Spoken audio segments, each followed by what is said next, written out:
I'm going to preview the number 18 Baylor versus number 12 Iowa State men's basketball game, which will be played on February 3rd at 7 p.m. Central Time on ESPN2. And obviously, Baylor's coming off of a much needed win against UCF to end a 3-game losing streak, and the final score was 77-69. For those who are asking. So, what are some players to keep an eye on for Iowa State?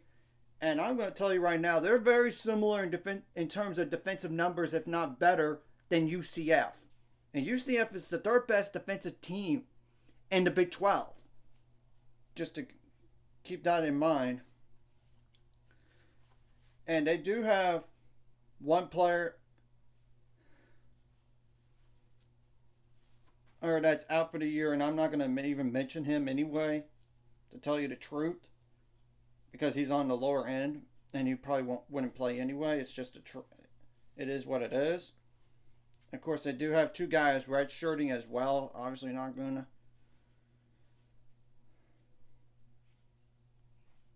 to mention them, and I'll put the stats in the description below so y'all could see it. First of all, Taman Lipsey, I know he missed 1 game against TCU, but he's been playing the rest of the games this year. Number 3, 6'1", 200-pound guard. That's a sophomore. 13.9 points per game. 25 for 67 on threes. 59 for 88 on free throws. 5.2 rebounds per game. 5.7 assists per game. 2.2 turns per game. 3.1 steals per game. 2 fouls per game. Keyshawn Gilbert, number 10. 6'4", 200-pound guard. That's a junior. 13.7 points per game. 14 for 54 on threes, 28 for 109 on free throws, so it's the free throw line a lot, just like the first guy I mentioned. 4.7 rebounds per game, 4.3 assists per game, 2.9 turns per game, 1.8 steals per game, 2.3 fouls per game. And I apologize if I'm looking down some. It's because I cannot memorize all these stats here. And I would dare you to try to do that if you really want to critique me on that, but that's just an FYI. Then it's Milan or M-I-L-A-N. Then Momcilovic. M-O-M-C-I-L-O-V-I-C. I apologize if I butchered that name. You gotta admit, it's a very tricky name. Number 22, 6'8", 210-pound forward. That's a freshman. 13.1 points per game. 42 for 103 on threes. 41 for 48 on free throws, 3.3 rebounds per game, 0.9 turnovers per game, 0.7 steals per game, 1.8 fouls per game. Trey King, number 0, 6'7", 230-pound forward. That's a senior, 9.9 points per game. 7 for 23 on threes, 39 for 49 on free throws, 5.5 rebounds per game, 1.8 turnovers per game, 1.2 steals per game, 2.4 fouls per game. Then there's Curtis Jones, that's number 5, 6'4", 209-pound guard. That's a senior. 9.6 points per game, 35 for 104 on threes, 22 for 29 on free throws, 2.9 rebounds per game, 2.4 assists per game, 2.8 turnovers per game, 2 steals per game, 1.9 fouls per game. Then there's Robert Jones, number 12, 6'10", 255-pound forward. That's a senior. And thank God he's going to be done. We're not going to face him anymore after this. He's a fifth-year guy. So, 8.6 points per game. 32 for 62 on free throws. He's not attempted a 3. 4.4 rebounds per game, 0.9 turns per game, 0.9 steals per game, 1 block per game, 1.9 fouls per game. Then there's Hassan Ward, number 24, 6'9", 230-pound forward. That's a senior. 7 points per game, 9 for 17 on free throws, 4.4 rebounds per game, 0.6 turnovers per game, 1.2 steals per game, 0.9 blocks per game, 2.7 turnovers per game. And then there's Jackson Pavletsky, P-A-V-E-L-E-Z. I'm going to start that over. I apologize. P-A-V-E-L-E-T-Z-K-E. I apologize in advance on that. Number 1, 6'2", 185-pound guard. That's a sophomore. 4.5 points per game. 11 for 27 on threes. 19 for 26 on free throws. And 0.7 turnovers per game. There's Omar Bilu. B-I-L-E. B-L. Start over. Jeez, I don't need to get ahead of myself. B-I-L-I-E-W. Okay. Number 33, 6'8", 225-pound forward. That's a freshman. 2.8 points per game, 0 for 2 on threes, 17 for 27 on free throws, 1.1 fouls per game. And the last player I'm going to mention is Demarion Watson.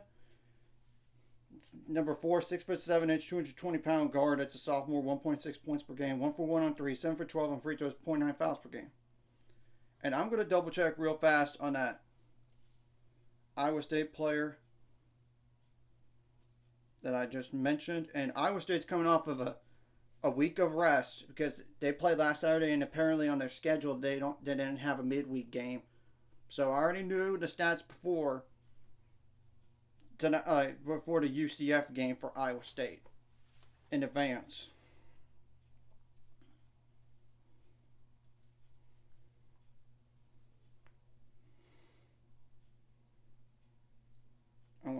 He's a forward. Just checking on that. That's kind of what I thought because of the height and the weight. Of course, across the board, you got to limit your foul trouble as much as possible. Of course, that doesn't mean be like a sissy and not foul. And let them get easy stuff and don't be not physical. You got to be the tougher team, as in like dive for loose balls, get rebounds, chin the ball. You got to keep your composure as well. Because you don't want a technical foul or a flagrant foul or a flagrant 2 foul in that matter. I'm just pointing it out straight up. And you gotta stay poised because I know in this UCF game you were down for the 18-8, but you climbed back in it and you kept climbing. You just gotta continue that toughness and grit from the UCF game, to be honest. On defense, obviously, force them to turn the ball over. That's like an objective for every game. Make them turn the ball over more than 10 times. Or, if not more, like 23. Just to name a number out there, but you get the whole point. Make them turn the ball over. Contain the shooters, contain the slashers, and you might need to go to zone in the game. Some, of course, make adjustments on the fly on both ends. That's another thing across the board. You got to make adjustments. As in, go to zone defense if you have to. That kind of helped in the UCF game. So, obviously, you want to get some defensive rebounds to limit those second chance points. And limit the points off turnovers if you can. Which, if you can, make it not as much. In the UCF game, we had 9 turnovers, but they only scored 6. That's a good thing. Though it could be less, 0. But it's pretty hard to do that. And obviously, you got to limit the points in the paint. Don't let them live at the free throw line. Especially the top 2 guys. We don't want that to happen. And don't let them catch 5 from 3, which I know they kind of did against UCF. I know they did. But here's the thing. We forced a lot of turnovers, to say the least, against UCF. 16 against UCF. And we scored 14 points off that. Of course, like I said, guys showed some toughness and grit on the rebounds and everything across the board. And another thing to say across the board, don't let what happened last year get in your head mentally. Because, you lost it 3 times last year. It was just a bad matchup for whatever reason. I'm just telling the truth.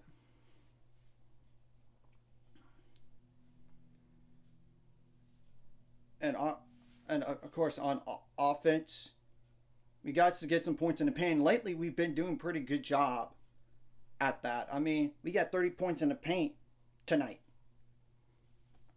Not tonight, when I'm recording this against the UCF game. That's the truth. Get some points in the paint. Of course, you want to shoot good from 3-point line, and that really helped. And we did that in the game against UCF.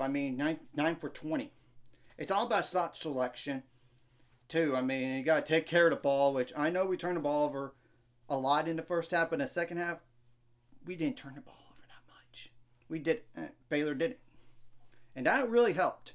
And get some points out of turnovers, because sometimes your best offense is your defense. Of course, you got to make your free throws count. I mean, we were 80% on free throws tonight, and I wish J. Dennis would have made more free throws, because he was 4 for 7 on free throw. 4 for 7 on free throws against UCF. I mean, and it's the truth, and hopefully Jaden Nunn does pretty good. And Langston Love made all free throws count against UCF. I mean, 7 for 7. He went up for 24 points. Obviously, you got to get some assists. You got to limit the assists for Iowa State, and you got to limit the steals and blocks for Iowa State as much as possible. And against a really good UCF team, we only had 3 blocks against Baylor, and they only had 6 steals. Though it could have been less, I know. And they obviously won more steals than Iowa State and more blocks than Iowa State. And of course, you got to have less turnovers than Iowa State, because if you take care of the ball, it's pretty hard to lose, to say the least. And make things difficult for Iowa State on everything across the board. And you don't want to have like a live ball turnover necessarily. I'd rather have like a dead ball one, but at the same time, you don't really want turnovers. You really don't, and it's all about selection. And look to drive and to shoot the ball, and not just to kick it out. But if the shot's not there, you better pass it. And you got to be aware of the clock too, which I know in the UCF game, they were running down the clock, but somehow we got a shot off and made it. And that is a win on that possession right there. And I'm just telling the truth. And you got to get some offensive boards so you get some second chance points. I mean, that would really help. And hopefully Jacoby Walter has a better game against Iowa State than UCF. He went 1 for 4 from the field on one, which that one was a 3, but made 5 for 6 on free throws on 8 for 8 points. I mean, J. Dennis, he didn't shoot the ball good. 3 for 9 and 1 for 4, 3.9 and 4 for 7 on free throws, but 11 points, 8 assists, 1 steal. 3 steals, 1 rebound, 3 turnovers, which it could be cut down. And hopefully we don't have illegal screens, obviously. You got to make adjustments on the fly, like I said, on both ends of the floor. And hopefully Jaden Nunn does his role, as in like rebound, getting assists. He doesn't have to necessarily score to be effective, but it would be a bonus if he could score a lot better, and defense is his thing. 1 steal, 1 block. I'm just telling the truth. And even Missy, it would be beneficial to have a big man to be efficient. And of course, we want to limit his foul trouble, especially. And he had 2 blocks against UCF, and he shot pretty good from the field and made his only free throw attempt. And if he gets to the free throw line, please make it, because I know it's been a struggle for him at the free throw line. But I'm just telling the truth. And Jalen Bridges, he had 12 points. He needs to step up as well. And he got over 1,000 career points, by the way, in a game against UCF. So kudos to him on that. And he just needs to do his role too, not just scoring, but rebounding, which he had 6 of them, and he had 5 assists. That's pretty good. And 1 turnover and 1 foul. Of course, to name some other guys like Caleb Lohner, he just needs to just do his role. He doesn't have to shoot to be effective. Of course, if he was going to shoot, I would rather have him underneath the basket, wide open, or close to it, and try to finish through contact and everything. But he just needs to do his role, like a defense, rebound. He doesn't have to shoot threes to be effective, and he tried to shoot a 3 against UCF, and he missed it. But obviously, Josh Ujuwuna would help if he had a game like against UCF, and even that Cincinnati game that he was really good in. And BYU, against Cincinnati for sure he did good, and I know against BYU he did good as well. Cincinnati, he had 11 points, and hopefully he keeps that performance from tonight and that limited action, like 14 minutes into this game. And he also stepped up in the Oklahoma State game. I know he didn't score a lot, like 6 points, but man, that would be big. And BYU game, he only had 4 points, by the way. Never mind. But Kansas State, he did good, 7 points. But obviously, you got to finish near the rim. And it don't matter if it's a no call or what, or even on a three. Don't try to look for the contact and expect the refs to call it. No. You just got to find a way to make shots and move on to the next play. If there's a bad possession offensively, you got to do that on defense. Get back on defense as much as possible. Also, Johnson Tomachacha plays. He just needs to do his role, and he didn't play a lot against UCF, or a lot like lately. He's just not the same player as he used to be prior to that injury against Texas in 2022. I'm just being brutally honest, and he knows it. But he's doing his role and try to help Joshua Jawuna, and he's Missy in practice and even during games as well, talking to him. Besides the coaches, like Miro Little just needs to just do his role, and I know he didn't score against UCF or anything, but he just, in terms of stats, but he just needs to be there for offense and just be smart with the ball. I mean, and he can score sometimes. It's just, he's a freshman and he could be thrown in there, but Langston Love definitely needs to step up, just like in that UCF game. He had 24 points on 6-11 on shooting, 5 for 7 on threes, 7 for 7 on free throws, 7 rebounds. That would be beneficial to have that from a guard. One assist and two turnovers and 1 foul. So we didn't foul that much, and if we don't have a lot of foul trouble, that would really help. We only had like 2 guys against UCF with 3 fouls or more, and that's East Missy and Ray J. Dennis with 3. Nobody else had 2 or more. I mean, that would definitely help. And another thing across the board, you cannot play to the official and expect fouls to be called on the other team. I mean, I'm just telling the truth, and I know there could be some questionable calls at times, but you got to get over it and move on to the next play. And make Iowa State's miserable on offense. I mean, and make them stressed out on defense as well. Because, look, we're one of the better offensive teams in the Big 12 and in the country. And against the third best defense in the Big 12, in UCF, we score 77 points.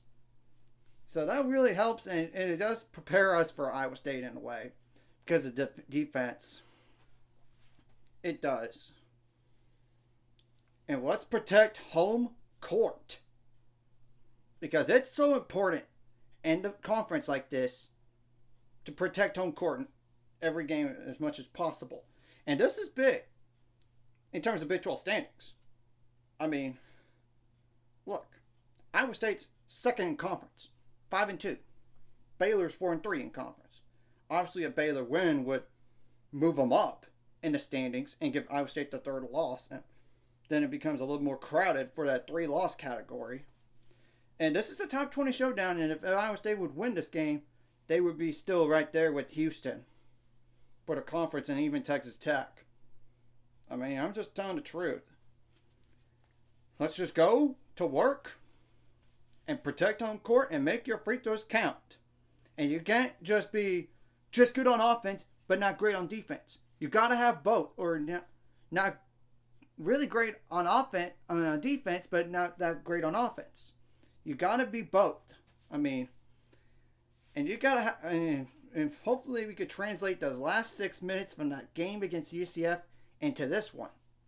And you just got to stay resilient and stay tough, because don't back down. I mean, we did that against BYU when we were trailing as many as 8 points. And even against Cincinnati, we did that as well. And you got to withstand every run that Iowa State throws at you. I mean, that's the truth. And try to get a run on Iowa State in terms of scoring runs, and try to put them away if you can. And find that killer instinct. Because I know in those 3 games that really, before that win against UCF, it was a combined 4 points or less. I mean, 4 plus 3, that's 7 plus 2, that's 9 points.